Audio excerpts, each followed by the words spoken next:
as a business coach, I work with people all over the globe who are stuck and want to get unstuck, and I keep them unstuck.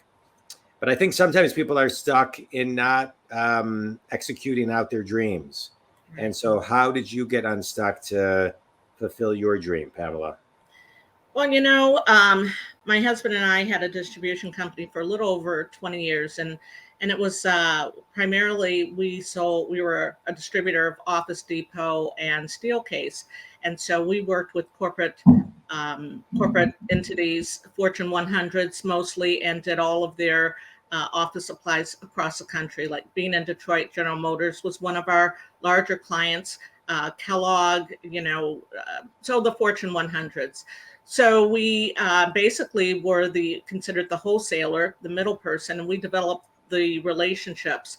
And that was because we were minority owned, not because we were a minority owned business, but we did everything on our side. We didn't depend upon Office Depot except for the product, quite honestly, and the the distribution piece of it. Yeah. So my husband passed. It was just 6 years ago, and two young men right now in their early 20s, and it left quite a hole in our lives. And so what I did was I continued to run the business for 4 years, and COVID hit. And if you're aware of office products, and when no one's in the office, no one needs office supplies or furniture. So, we had about 25 employees, and I wanted to keep going. So basically, I saw our monthly revenue go from over $1 million to 200,000 in that January of COVID, and continued there and stayed there. And so I looked at my dreams and my goals, and one of those was 15 years ago, I actually wrote a business plan for opening an art gallery.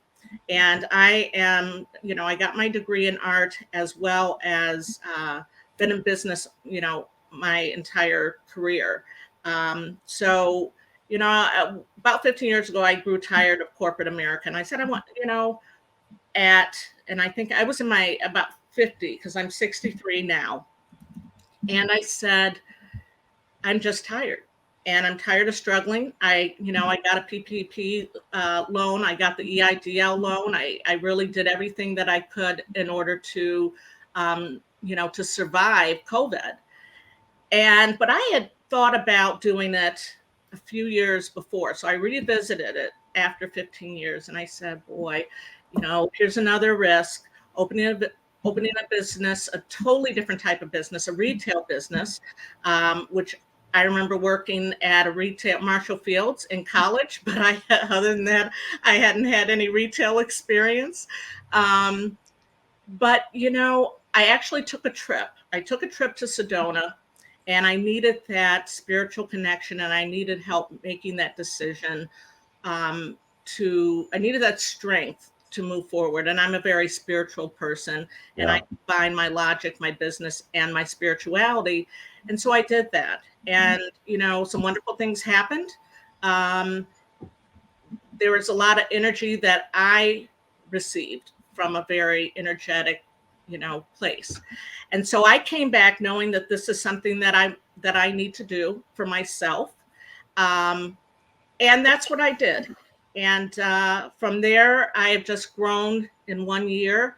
I've had some great experiences, and things have kind of, I work hard, but I love it. I love it.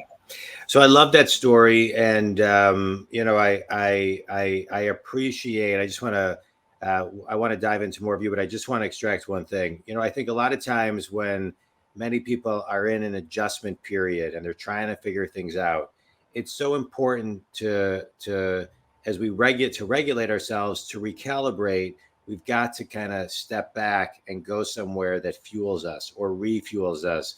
And so kudos to you for kind of, I appreciate you sharing your story, because I think that's such an important piece that sometimes people overlook. They're too busy, they're to this, but kind of stepping out of that, I think, is key. So think community, make sure you're taking enough time to step back, recalibrate, regulate yourself, go for a walk, go to a retreat, whatever you need to do, Right. go where that energy is.